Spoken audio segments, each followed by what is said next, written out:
I'd like to imagine a future where we can leverage AI in a fully decentralized manner without having to rely on our new technocratic overlords. If we are right, by the end of 2028, more of the world's intellectual capacity could reside inside of data centers than outside of them. There are a lot of security risks with this to start. For instance, if hackers get access to OpenAI data, well, now all of your private conversations are leaked. But there's also the sovereignty aspect. If you don't have control over these models, then they could easily censor you or completely block you and you could lose all of your data. It's great to see the explosion of local AI in the past couple of years and local AI tooling. But for the most part, I feel like these cater to a tech-centric crowd and they're not easily accessible to the general public. I think the big reason for that is because they're not web-based. They largely require installation. Now, obviously, the reason for that is these models require a pretty capable machine and they require access to your GPU most of the time. But that posed the question to me, can we run AI models in the browser? So I started looking into it, and as it turns out, you can. It's limited, but you definitely can. So to test the feasibility of building a real product here, I built a platform called Xenith AI, which is essentially a voice assistant platform which runs LLMs in the browser with fully configurable wake words, voices, etc. It definitely eats a lot of resources, so you need a reasonably capable machine to run it, but it works.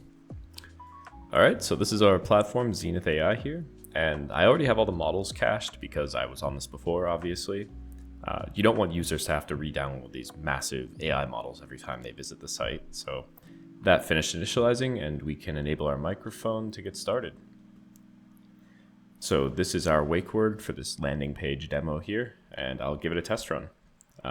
Assistant, who invented the microchip?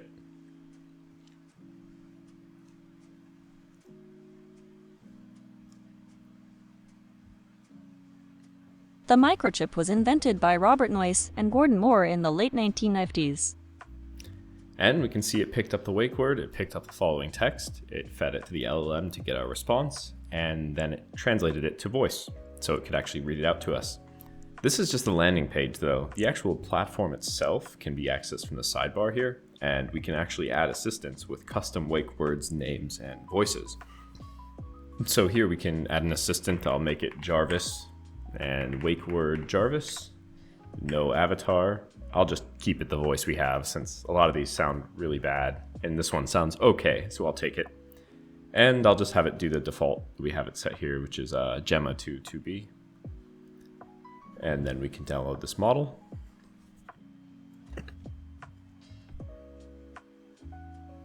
All right, and the model should be ready to go, so we can give this a test now. Jarvis, who invented the microchip? We can see it activates, and it starts sending it. Okay, we could see a little mistake there. I started talking too early, and it picked that up as text before it sent it. The invention of the microchip is credited to Jack Kilby and Robert Noyce, who independently developed the integrated circuit IC in the 1950s. This innovation enabled the miniaturization of electronic components. So that was a little bit of user error there, and that's something we see on Alexas and Google Homes though, so it's not the end of the world. But the premise of this here is we can have multiple assistants, each with their own wake words associated with their own voice and their own LLM model. So this platform takes advantage of a few different open source libraries and frameworks that I found, specifically Whisper for transcription of speech to text, VITS for giving the AI a voice or text to speech, Celero for voice activity detection, and then WebLLM for actually running the LLMs in the browser. And the way these models actually run in the browser is using WebAssembly to access your GPU. So they can harness the power of your GPU from the browser, which is pretty cool. The only downside is your browser is a sandboxed environment and there are limitations for performance. So it's definitely not as performant as if you were to download and install an application locally, but it's still really impressive what it can do. So the way the platform works is Xenith has an audio workload node which processes all audio inputted from the microphone. And Celero VAD is running on that constantly because it's much more lightweight than running Whisper constantly. Detecting voice activity is a much easier task than transcribing voice activity. So we have that running, and once voice activity is detected, we then begin passing that data to Xenith. And Xenith can then check and wait until we have a wake word from one of our assistants trigger, Once that happens, we can begin feeding the transcription data to WebLLM, which can then process it from there. Then WebLLM will process the text with the language model and return it to us, to which we can then send it to VITS for it to be read back in the voice we configure our assistant to have. It sounds simple enough. You just plug in a few libraries, slap a UI on it, and now you're good to go. But there were quite a few hurdles I had to get over to actually achieve a functioning platform here. The first thing is the Whisper problem. Whisper is an AI model built by OpenAI, back when they open sourced their models, and it takes in audio input and gives you transcription output. Which is simple enough, but then the question arises, how do you stream input? If I am consistently talking to a microphone, how do I get it so that it can detect a wake word and immediately tell me? You can only feed in chunks, so you can press record, press done recording, and then you can get your transcription. Well, the obvious solution to this, the naive solution, would be to take, say, 1 second chunks. Every 1 second of audio, you feed it to the Whisper model for your transcription and get it back. And then you can check, is your wake word in that 1 second?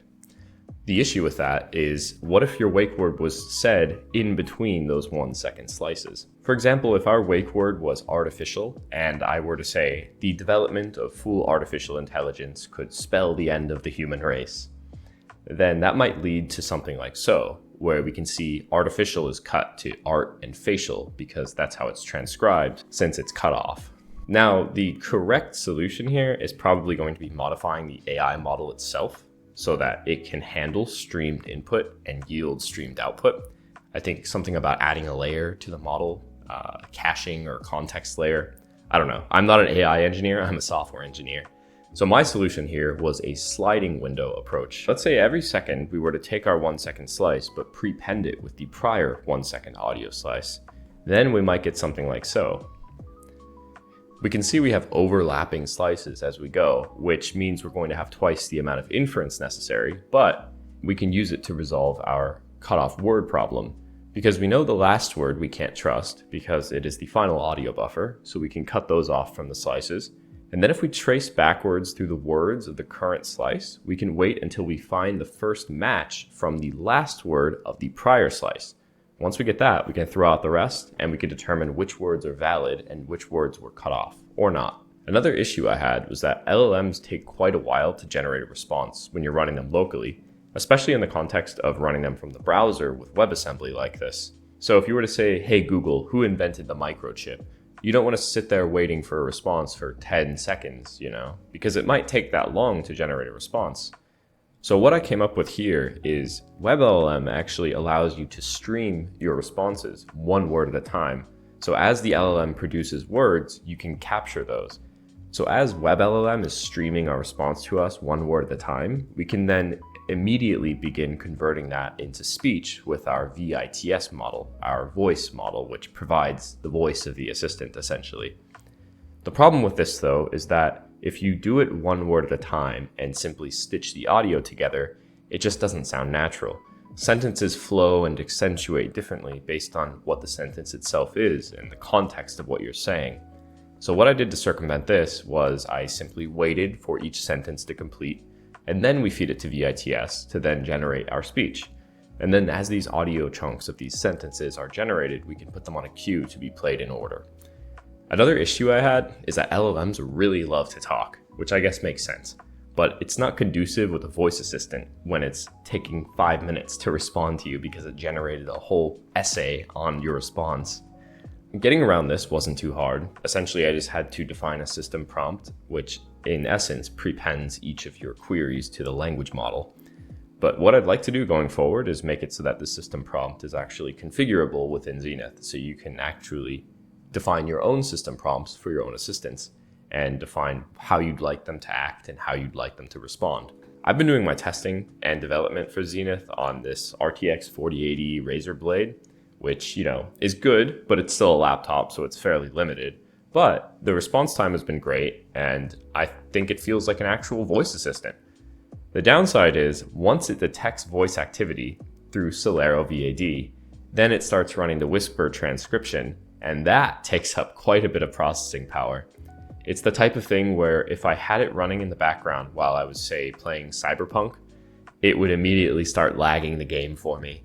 So I'd like to test it on a more proper desktop, but as it stands, I think it's a great proof of concept, and I'd love to expand it more and extend the capabilities of it. It would be very cool to have something like this which could run on mobile devices, but as it stands, this requires number one, web GPU support in your browser, which mobile devices do technically have, but it also requires that shaders allow half precision data types, which is something that no mobile browsers currently allow. But even if they did, I don't think mobile devices would have the processing power to even run these things yet anyhow. With that in mind though, it did actually run pretty well on my MacBook as well. I didn't have any issues there, and I've got the M2 from a few years ago, so that was nice. It wasn't as snappy as it was on this, but it still worked. So yeah, it's a pretty good proof of concept and I'm happy where it is, but I'd like to build it out further. And I've also got some other ideas for the platform for running other kinds of AI functionalities in the browser with WebAssembly, so stay tuned. Also, major shout out to all the developers that open source their work to make this whole project even possible, between WebLLM, Whisper, VITS. I put all their links in the description below, so you can take a look there to check out those libraries. And I think I'm going to start making YouTube videos again, so stay tuned for more.